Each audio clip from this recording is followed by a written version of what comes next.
So what we've been working with at Newcastle is an effigy of a knight.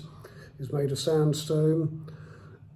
He dates to about, or he's made in about 1320 or 1330. That's the current thinking.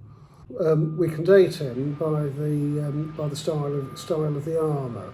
So, for example, if he's got a full suit of chainmail with a certain type of knee protector and a certain type of spur, these are all indicators of the date.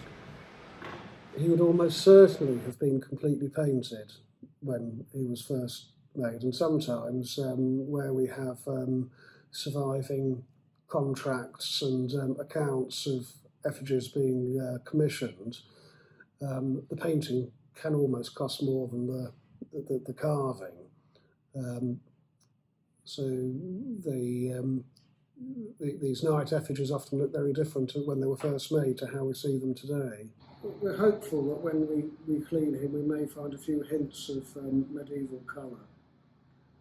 What we have seen though is that there's a curious black residue which we know isn't an original finish because it goes over worn areas of surface. For example, on his face, which is very weathered and worn, quite possibly just from being handled, where people have touched it in sort of veneration or curiosity, it's worn back, and this black coating is over the wear pattern that we may well, we will see if we can send a sample off to be analysed and find out the chemical makeup of that coating, which might give us clues as to what its date and function was.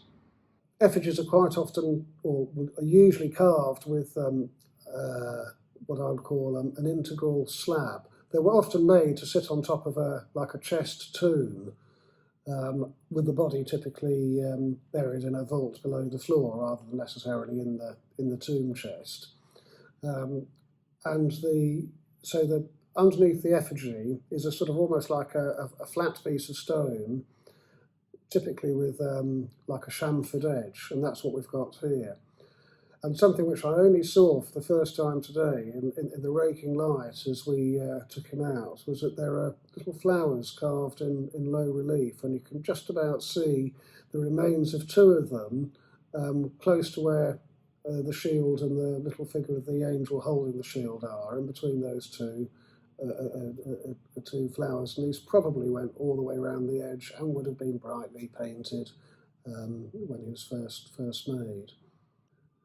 If you look very carefully and very closely at him, you will see that there's very fine links of chainmail carved into his armour. There would have been a lot more of it. It's sort of weathered off, and in fact, research has shown that they were often built up more in gesso and on applied surfaces, applied materials onto the stone, not just carved into the stone. So what we see now is just a tiny fragment of that surface decoration that would have once existed. His surcoat, that's a bit like my high-vis waistcoat, but a medieval version, might have been painted with an elaborate pattern on it, as well, of course, as his arms. And the shield for this one has got, you can see a diagonal band, or bend, I think is the right term for it, going across it, which is just carved in a low relief, and that would have been painted in the correct heraldic colours originally. So all in all, it's a very fine piece of carving. The spurs can give an indication for the date, because up until about 1330, you tended to just have what's called a prick spur, so that's just with a little point on it. And then they started to bring in a rowel spur, so that has a round sort of ring, and you can normally see those on a knight effigy, and so something like that can straight away give a sort of before and after date. One of the most unusual features of the effigy is there's a wonderful little figure of an angel holding the bottom of the shield with one hand, and the other hand on the sword scabbard.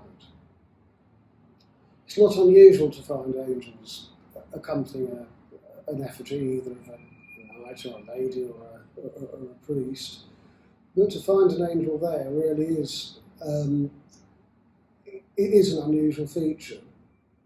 More commonly, they're found sort of maybe either side of the cushions, which are below his head. The cushions or the pillows that the knight is resting his head on. In this case, there are two cushions at an angle, and that sort of convention. I think the earliest example of that I know is in Westminster Abbey and dates to about 1295. So again, that's another dating clue.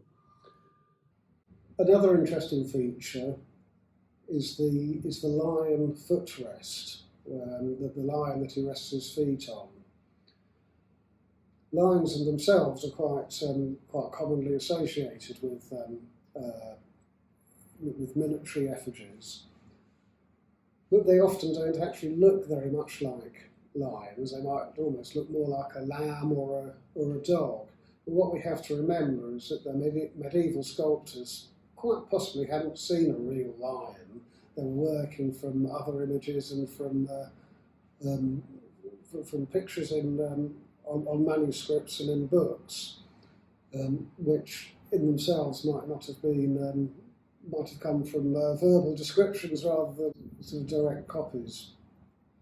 But it is a lion nonetheless, and he's got a very impressive mane, and you can see his tail. The knight has got his hands held in prayer. That's quite a common way that knight effigies are depicted, but you also sometimes find them maybe with one hand holding the shield and the other hand sort of holding the pommel or the hilt of the sword. There's a sort of popular myth, if you like, that the cross legs indicate a crusader, but the cross legs are more of an artistic convention. I think particularly as the carving skills developed and they're using bigger blocks of stone and they're able to do the undercutting, and it became fashionable to have a little bit more movement in figures of human figures. The cross legs became, gave that movement to the body. You do get a few early examples, but generally they only you start to find them from the 1290s onwards. And in fact, in the second half of the 14th century, after the Black Death, it's almost always straight legs. So those dates don't really tie in with the Crusades. The crossed legs give a wonderful sense of movement, of life almost to the effigy, creating a slight sort of twist in his body, and it allows the folds and his surcoat to be expressed with a little bit more clarity, rather than just being very straight and without life, although it seems slightly counter-intuitive to be talking about life in an effigy of the deceased.